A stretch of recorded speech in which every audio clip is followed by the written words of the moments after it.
अस्सलाम वालेकुम साथियों। पश्चिम बंगाल की एमआईएम पार्टी की तरफ से बड़ी खबर निकल कर आई है। पश्चिम बंगाल में एमआईएम पार्टी ने चुनाव लड़ने का ऐलान कर दिया है। आपको बताएं कि पश्चिम बंगाल के अंदर 2026 के अंदर विधानसभा का चुनाव होना है और यहाँ पर ओवैसी की पार्टी ने सभी सीटों पर चुनाव लड़ने का ऐलान किया है। असदुद्दीन ओवैसी की पार्टी के नेता इमरान सोलंकी ने एक प्रेस कॉन्फ्रेंस करी, जिसमें उन्होंने बताया कि एमआईएम पार्टी ने सदस्यता अभियान शुरू किया है और यहाँ पर एमआईएम पार्टी तमाम सीटों पर प्रत्याशी उतारेगी। हालांकि पिछले बार भी एमआईएम पार्टी ने पश्चिम बंगाल में विधानसभा का चुनाव लड़ा था। 6 सीटों पर प्रत्याशी उतारे थे, हालांकि सिर्फ 10,000 वोट पाई थी एमआईएम पार्टी, लेकिन किसी भी सीट पर एमआईएम पार्टी को जीत नहीं मिली थी। इस बार एमआईएम पार्टी पूरी तैयारी के साथ पश्चिम बंगाल विधानसभा चुनाव में प्रत्याशी उतारने जा रही है। असदुद्दीन ओवैसी की पार्टी मुस्लिम वोटों की राजनीति करती है। यहाँ पर असदुद्दीन ओवैसी की पार्टी के जो मुस्लिम प्रत्याशी होंगे, वो काफ़ी ज़्यादा मजबूत स्थिति में आ सकते हैं, क्योंकि पश्चिम बंगाल के अंदर पिछले बार की स्थिति जो थी, वो भाजपा के डर की वजह से लोगों ने टीएमसी को वोट दे दिया था। लेकिन इस बार असदुद्दीन ओवैसी की पार्टी तैयारी के साथ आ रही है, प्रत्याशी उतारेगी एमआईएम पार्टी, साथ ही साथ सदस्यता अभियान भी एमआईएम पार्टी ने शुरू किया है। बड़े यूट्यूबर नफीस अंसारी भी अपने एमआईएम पार्टी के मंच पर दिखे, एक भाषण भी उन्होंने दिया और एमआईएम पार्टी के तमाम कार्यकर्ता और नेता लोग इस प्रेस कॉन्फ्रेंस में शामिल थे। पश्चिम बंगाल के में अंदर लगभग 30% मुस्लिम वोटर्स हैं, ऐसे में एमआईएम पार्टी की एंट्री यहाँ पर काफ़ी रोचक हो जाती है।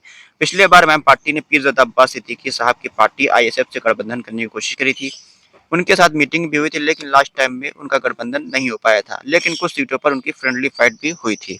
असद उनैसी की पार्टी के प्रत्याशी एमआईएम पार्टी से जो चुनाव लड़ेंगे, वो अभी तो एमआईएम पार्टी के जो सिंबल पर चुनाव लड़ने के प्रत्याशी होंगे, वो अभी तो एमआईएम पार्टी के कार्यकर्ता नजर आ रहे हैं। हालांकि अभी कोई बड़ा चेहरा पश्चिम बंगाल के अंदर एमआईएम पार्टी के पास नहीं है, जैसा कि बिहार के अंदर अख्तर रहमान साहब, महाराष्ट्र के अंदर इम्तियाज जलील साहब, गुजरात के अंदर साबिर भाई काबलियावाला साहब, ये बड़े-बड़े नेता एमआईएम पार्टी के अंदर हैं। लेकिन पश्चिम बंगाल के अंदर 30% मुस्लिम वोट होने के बावजूद कोई भी बड़ा नेता एमआईएम पार्टी में इस वक्त नहीं है। एमआईएम पार्टी को अगर पश्चिम बंगाल के अंदर कामयाब होना है, तो यहाँ पर किसी बड़े नेता की एंट्री एमआईएम पार्टी में करानी होगी। एमआईएम पार्टी का प्रदेश अध्यक्ष बनाना होगा और यहाँ पर एमआईएम पार्टी को मजबूती से चुनाव लड़ाना होगा, क्योंकि संभावनाएं काफ़ी ज़्यादा हैं, क्योंकि 30% मुस्लिम वोटर्स हैं। 100 से ज़्यादा सीटों पर मुस्लिम वोटर निर्णायक भूमिका में हैं। ऐसे में असदुद्दीन ओवैसी अगर यहाँ पर सीरियसली चुनाव लड़ते हैं, मजबूत प्रत्याशी उतारते हैं, मजबूत से मजबूत नेताओं को एमआईएम पार्टी में जोड़ते हैं, तो यहाँ पर असदुद्दीन ओवैसी पार्टी लगभग 40 से 50 सीटों पर जीत हासिल कर सकती है और सत्ता में भागीदार बन सकती है, हिस्सेदार बन सकती है। लेकिन अगर ऐसे ही चुनाव लड़ेंगे, तो यहाँ पर ओवैसी की पार्टी को कोई खास फायदा नहीं होगा, क्योंकि पिछले बार भी एमआईएम पार्टी ने 6 सीटों पर प्रत्याशी उतारे थे। मात्र 10,000 वोट पाई थी हमारी पार्टी, 2,000-3,000 वोट बाकी सीटों पर पाई थी। असद उनैसी की पार्टी को यहाँ पर चुनाव जीतने के लिए बड़े नेताओं की बहुत ज़्यादा ज़रूरत पड़ेगी। हालाँकि हमारी पार्टी के वफ़ादार नेता जो हैं, पुराने नेता जो हैं, हमारी पार्टी से काफ़ी मजबूत से जुड़े हुए हैं और यहाँ पर असद उनैसी के लिए काम कर रहे हैं।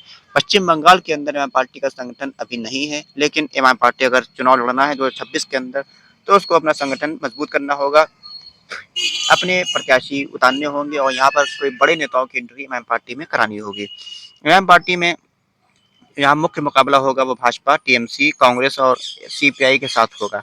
यहाँ पर सीपीआई, कांग्रेस पार्टी भी काफ़ी बड़ा फैक्टर रहे हैं, लेकिन इन पिछले दिनों देखा जा रहा है कि यहाँ पर मुख्य मुकाबला भाजपा और टीएमसी के बीच ही देखने को मिलता है।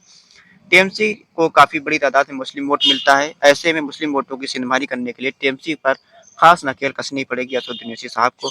अगर असदुद्दीन ओवैसी साहब टीएमसी और ममता बनर्जी की पार्टी को तोड़ लेते हैं, उनके कोई नेताओं को तोड़ लेते हैं, तो यहाँ पर असदुद्दीन ओवैसी की पार्टी काफ़ी ज़्यादा फायदे में आ सकती है। इसके साथ-साथ कांग्रेस पार्टी के वजूद यहाँ पर खतरे में पड़ा है। ऐसे में कांग्रेस पार्टी के जो कद्दावर मुस्लिम चेहरे हैं, उनमें से किसी को एमआईएम पार्टी में शामिल करना पड़ेगा। तब जाकर एमआईएम पार्टी पश्चिम बंगाल के अंदर कुछ बड़ा खेल कर सकती है। हालाँकि 2025 के अंदर भी एमआईएम पार्टी बिहार के अंदर विधानसभा चुनाव लड़ेगी, उसके बाद 2026 में पश्चिम बंगाल का विधानसभा चुनाव होगा। अपनी राय हमको कमेंट बॉक्स में लिखकर ज़रूर बताएँ कि असदुद्दीन ओवैसी की पार्टी पश्चिम बंगाल में कामयाब होगी या नहीं होगी, या फिर किसी बड़े नेता की ज़रूरत पश्चिम बंगाल के अंदर एमआईएम पार्टी को है या नहीं है। खुदा हाफ़िज़।